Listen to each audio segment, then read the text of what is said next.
The first time I heard that my sister had sold our father's house, I did not cry.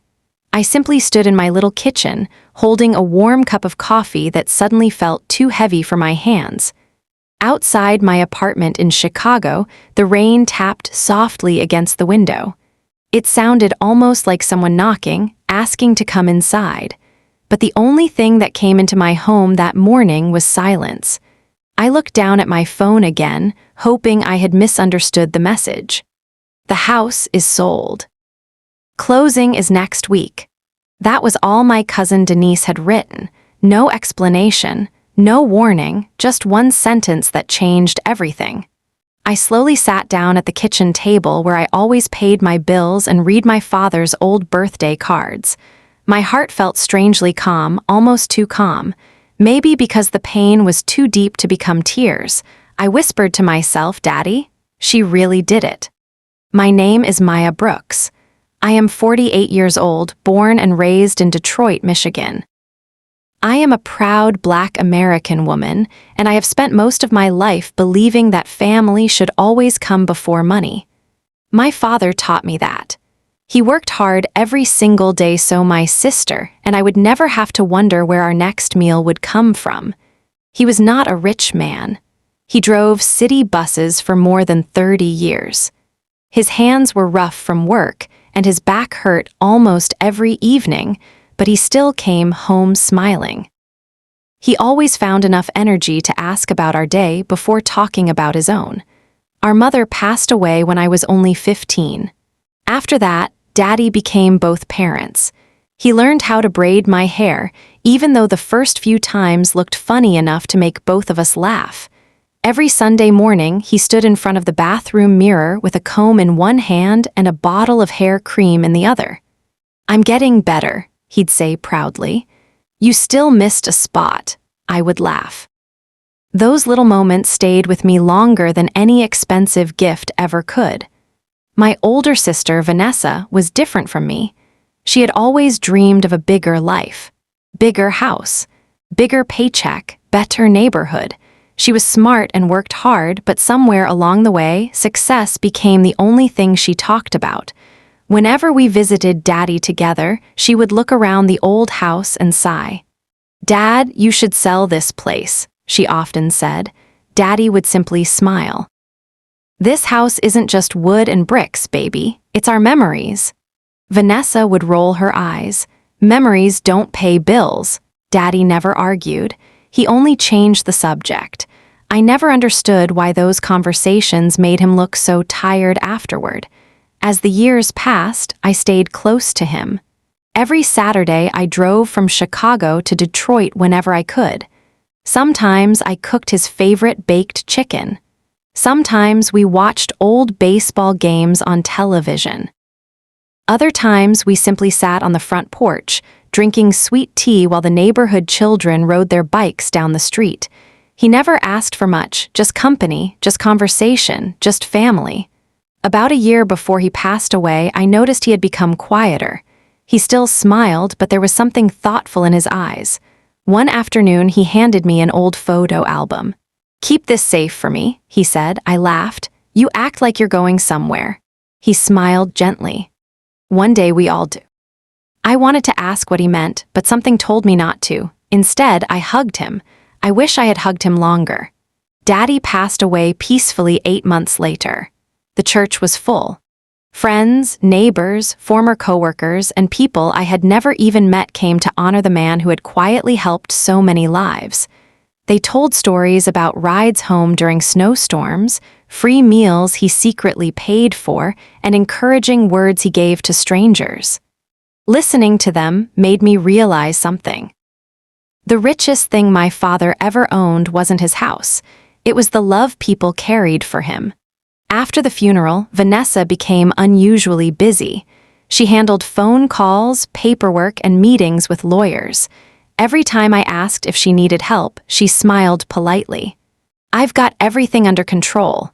I believed her. She was my sister. Why wouldn't I? Life slowly returned to normal. I went back to work at the community library where I had worked for nearly 20 years. The days became weeks and the weeks became months. Even though I missed Daddy every day, I found comfort knowing his house was still standing exactly as he had left it. Or at least, that was what I believed. Then came Denise's message. The house is sold. I stared at those words again and again until they almost stopped looking like words at all. My hands trembled as I dialed Vanessa's number. She answered after the third ring. "Oh, Maya." There was an uncomfortable pause. Then she quietly said something that made my entire world stand still. "Yes, I sold Dad's house." For a few seconds, I could not speak. I held my phone so tightly that my fingers started to ache. I kept waiting for Vanessa to laugh and tell me it was all a misunderstanding. She never did. "You? What?" I finally whispered. "I sold the house," she repeated, her voice calm. "The paperwork is finished." I closed my eyes. "Our father's house." "Yes." "The house where we grew up?" Another pause. "Yes." I slowly stood up from my kitchen chair and walked toward the window. Cars moved through the rainy streets below, and people hurried with umbrellas over their heads. The whole world kept moving while mine had suddenly stopped. "Why didn't you tell me?" I asked. "I knew you'd try to stop me." "You didn't even ask me."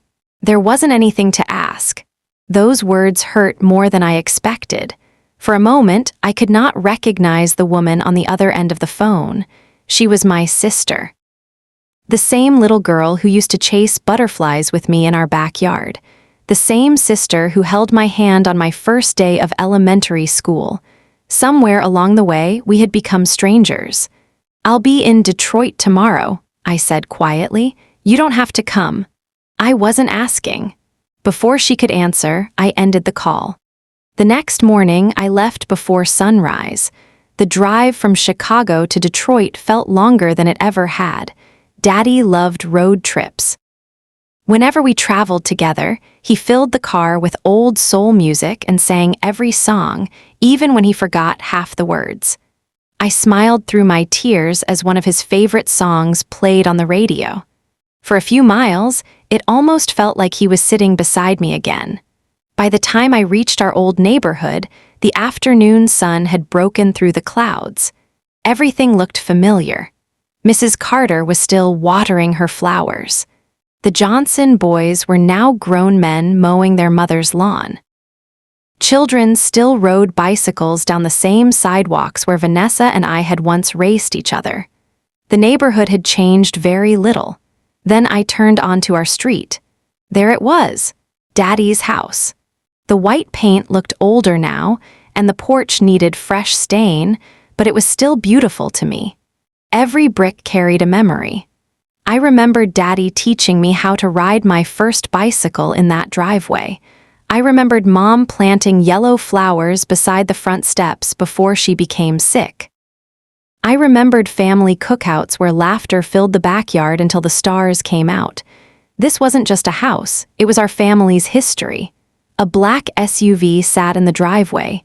Vanessa stepped outside before I even reached the front porch. She looked polished as always, expensive coat, perfect hairstyle, designer handbag. She smiled, but it never reached her eyes. "You drove all this way." "I had to." She crossed her arms. "It's done, Maya." "How could you do this without telling me?" She sighed. "Because someone had to make a practical decision." I looked around the yard. Practical? The house was old. It was our father's. It needed repairs. It was his home. She looked frustrated. "You always let your emotions control you. And you let money control you." The words hung between us.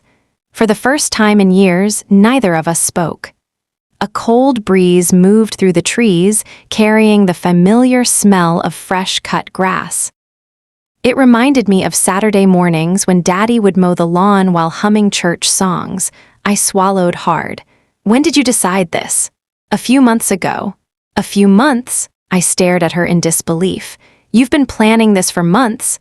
"I found a buyer willing to pay cash." "You found a buyer before you even talked to me?" She looked away. "I knew what your answer would be." "Then you already knew it was wrong." She didn't respond. Instead, she reached into her purse and pulled out a thick envelope. "Your share?" I didn't even look inside. "What is this?" Half of the money. I pushed the envelope back toward her. I don't want it. Maya, I don't want $1 that came from selling Daddy's memories. She frowned. You can't live inside the past forever. No, I answered softly, but you shouldn't sell it without saying goodbye. For the first time, guilt flickered across her face. It disappeared almost as quickly as it came. Just then, a pickup truck pulled into the driveway. A smiling couple stepped out, followed by a young boy who looked about 8 years old. Vanessa lowered her voice. They're the new owners. The little boy ran across the front yard laughing, completely unaware of the pain standing only a few feet away. His parents admired the porch, pointing toward the windows as they imagined their future there. I couldn't blame them. To them, this was the beginning of a new chapter. To me, it felt like the ending of the last chapter my father had ever written. As I turned away, something caught my eye. Inside the living room window, resting on the old wooden bookshelf, was a small brass key tied with a faded blue ribbon. It hadn't been there during Daddy's funeral. I froze. Daddy had always said, "Some things are meant to be found only when the time is right." For reasons I couldn't explain, I suddenly knew one thing with absolute certainty. My father had left something behind, and Vanessa had no idea it existed. I could not take my eyes off that small brass key. It rested on the bookshelf as if it had been waiting for someone to notice it. The blue ribbon tied around it looked old, faded from time, but carefully knotted. My father never did anything without a reason. I pointed toward the window. "Vanessa, do you see that key?" She glanced inside the house and shrugged. "It's probably just some old key Dad forgot about." "No," I shook my head. "Daddy never forgot things like that." She let out a tired sigh. "Maya, please, don't start looking for mysteries that don't exist." Maybe she was right. Maybe grief was making me imagine things, but deep inside, something told me my father was trying to speak one last time. Before I could say another word, the young couple walked over to us with warm smiles. The husband reached out his hand. "Hi, I'm Ethan." "And I'm Claire," his wife said. "We hope we're not interrupting." I forced a smile and shook their hands. "No, congratulations on your new home." Claire looked at me kindly. "We heard the owner passed away. We're very sorry." "Thank you," I answered softly. "He was my father." Her expression immediately changed. I can only imagine how difficult today must be. She seemed genuine. There was kindness in her eyes, and for the first time since arriving, I felt a little less alone. Their little boy, Noah, was running around the yard, laughing as he chased a bright red ball. Watching him reminded me of the days when Vanessa and I had done the same thing. Children never realize how quickly a house fills with memories. The adults are the ones who understand. Claire looked toward the front door. "We're planning to repaint a few rooms and replace some old cabinets, but honestly," she smiled, "this house already feels full of love." I swallowed the lump in my throat. "It is." Ethan pulled a folder from under his arm. "We start some light renovations tomorrow, nothing major." Renovations. The word made my stomach tighten. I suddenly remembered something Daddy used to say whenever he repaired something around the house. Old homes hide stories. Back then, I thought he was talking about squeaky floors and cracked walls. Now I wasn't so sure. Before leaving, I gathered enough courage to ask one question. "Would you mind if I came by one last time before you begin?" Claire smiled without hesitation. "Of course not. You'll always be welcome here." I thanked her. Vanessa looked surprised. As we walked back toward our cars, she lowered her voice. "You really think Dad hid something?" "I don't know, but you hope he did." I looked straight at her. "No, I hope he left us one more chance to remember who we used to be." She didn't answer. The next morning, I returned alone. The moving truck was parked outside, and several workers carried boxes through the front door. Inside, the house smelled of fresh air and cardboard instead of my father's coffee. I walked slowly from room to room. The kitchen still had the small scratch on the counter where I had dropped a mixing bowl when I was 16. The hallway still creaked near the staircase. Everything felt familiar. Everything felt alive. Claire greeted me with a gentle smile. "We've only just started unpacking." "I won't stay long," she nodded. "No rush." As I stood in the living room, I noticed Noah kneeling beside the old bookshelf. He was trying to reach behind it with both hands. "What are you doing?" I asked with a smile. "My toy car went back there." I helped him slide the bookshelf a few inches away from the wall. The little toy rolled out immediately, but something else caught my attention. Behind the shelf was a narrow wooden panel I had never seen before. It blended perfectly with the wall. No wonder we had missed it for years. My heart started beating faster. I carefully touched the panel. It moved. Claire looked surprised. "I don't think that's part of the wall." Neither did I. Using my fingers, I gently pulled it open. Inside was a small hidden compartment covered in dust. There wasn't any money, no jewelry, no treasure, only a weathered metal box. The same brass key with the blue ribbon fit perfectly into the tiny lock. My hands trembled as I turned it. The box clicked open. Inside rested several neatly folded papers, an old family photograph, and a single white envelope. Across the front, written in my father's familiar handwriting, were words that instantly filled my eyes with tears. "For Maya and Vanessa. Open together." I slowly ran my fingers across his handwriting. It felt like touching his hand one last time. Claire quietly stepped back to give me privacy. I picked up the envelope, but before opening it, another folded document slipped onto the floor. Across the top, in bold letters, I saw the words, "Last Amendment to the Brooks Family Trust." Breath caught. Daddy hadn't hidden memories, he had hidden the truth. And suddenly I understood. My sister had sold the house believing everything was already settled, but judging by the document lying in my hands, she had missed the one tiny detail that could change everything. For several long moments, I simply stared at the document lying on the wooden floor. My hands were shaking so badly that I was afraid I might tear the paper. Claire gently placed a hand on my shoulder. "Are you okay?" I nodded, even though I wasn't sure that I was. I think my father wanted us to find this." She looked at the envelope and quietly stepped back. "I'll give you some privacy." After she walked into the kitchen, I carefully picked up the papers and placed them back inside the metal box. I knew one thing for certain. I could not open them alone. Daddy had written those words for a reason, for Maya and Vanessa. Open together. Whether my sister deserved that respect or not, I was going to honor our father's final wish. I called Vanessa. She answered almost immediately. "What now, Maya?"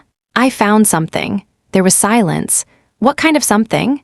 "A hidden compartment in the living room." She laughed softly. "Seriously?" "I'm serious." Another pause followed. Then her voice changed. "I'll be there in 20 minutes.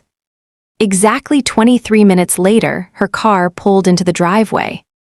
She walked inside quickly, looking more curious than worried. "What did you find?" Without saying a word, I handed her the envelope. The moment she saw Daddy's handwriting, her face lost its color. "That's his writing," she whispered. "I know." She looked at me. "You didn't open it?" "No. It says together." For the first time in months, we sat beside each other without arguing. The living room was quiet except for the ticking of the old grandfather clock Daddy had loved for years. Vanessa carefully opened the envelope. Inside was a handwritten letter. She looked at me. "You read it." My voice trembled as I unfolded the pages. "My beautiful daughters," I began. "If you are reading this, then I have gone home to be with the Lord. I pray that grief has not stolen your kindness toward each other." Already, tears were filling my eyes. "This house has never been my greatest treasure. You two have always been. But I know how easily money can divide people who once shared the same dinner table." Vanessa quietly looked down. I continued reading. "That is why I made one final change to my estate. I did not tell either of you because I wanted your hearts, not your expectations, to guide your choices. I reached for the second document. It was signed by Daddy, witnessed by 2 neighbors, and stamped by his attorney. At the top it read, Brooks Family Trust Amendment. Neither of us spoke. We immediately drove to the attorney whose name appeared on the document. His office was only 15 minutes away. When we walked inside, the elderly receptionist smiled politely. "We don't have an appointment." I placed the trust amendment on her desk. "I believe Mr. Howard will want to see this." A few minutes later, an older gentleman with silver hair stepped into the lobby. He looked at us carefully. "Maya Brooks?" "Yes." "And Vanessa Brooks?" We nodded. His expression softened. "I've been wondering when you would find that." Vanessa stared at him. "You knew." He smiled gently. "Your father asked me never to mention it unless the hidden documents were discovered." He led us into his office. Every step felt heavier than the last. Mr. Howard opened a thick file from his cabinet. "Several months before your father's passing, he amended his family trust." Vanessa leaned forward. "What does that mean?" "It means the property could not legally be sold by one beneficiary acting alone." Her face turned completely pale. "What?" He adjusted his glasses. "Your father placed the home inside a trust. Any sale required the written agreement of both daughters and the trustee." "I never signed anything," I whispered. "No," he replied. "You did not." Vanessa's voice cracked. "But the closing already happened." Mr. Howard nodded slowly. "Then the sale was completed without meeting the trust's legal requirements." The room became silent, so silent that I could hear the ticking of the clock on his wall. Vanessa buried her face in her hands. "I didn't know." Mr. Howard looked at her kindly. "I believe you. But legally, not knowing does not erase what happened." Tears rolled down her cheeks. "I thought I was doing the right thing." "Were you?" I asked quietly. She looked at me with eyes full of regret. "I told myself I was." Mr. Howard handed us another folded page. "This was the last paragraph your father wanted both of you to hear." My voice barely worked as I read aloud. "If either of my girls ever values this house more than their sister, then they have already lost something far greater than property. My prayer is not that you keep this home. My prayer is that you keep each other."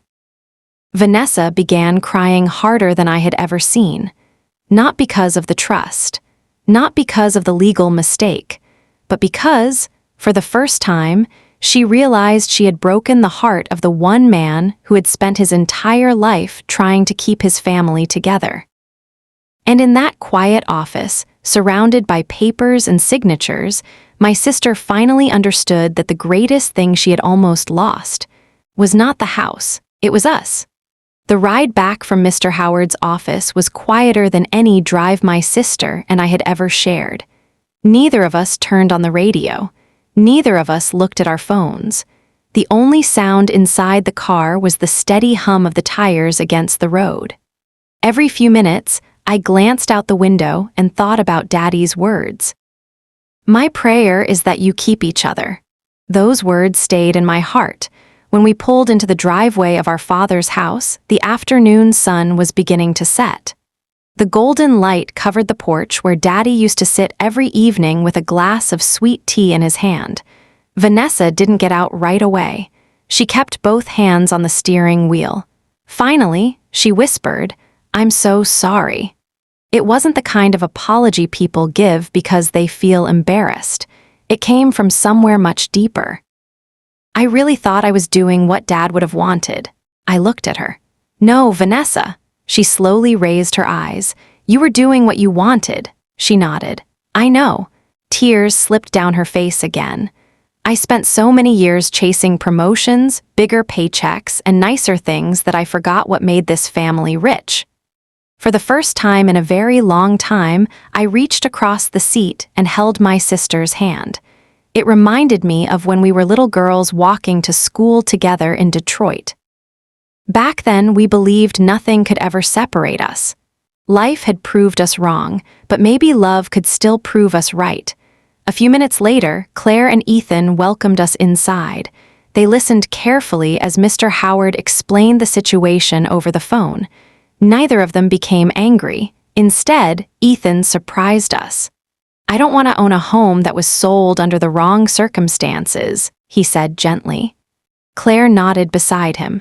"Your father clearly loved this family. We respect that."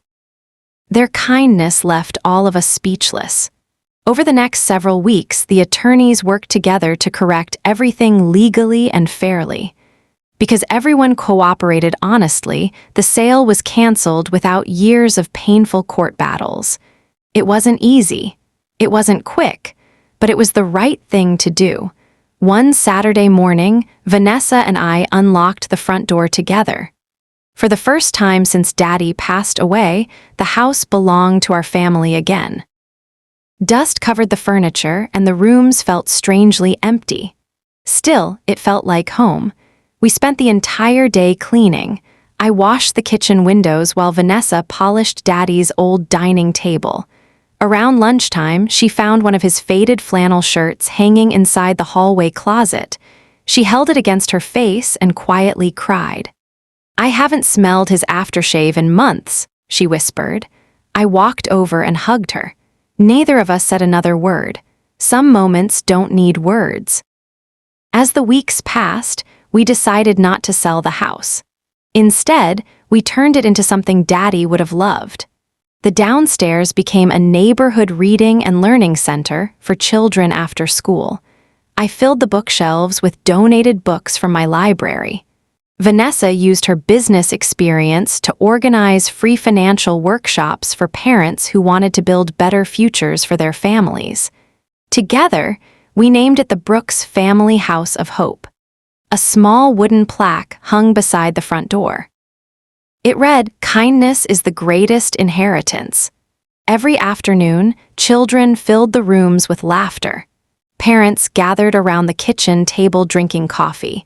Neighbors who had once felt alone found friendship there. The old house became alive again. Sometimes I imagined Daddy sitting quietly on the porch, smiling as he watched everyone come and go.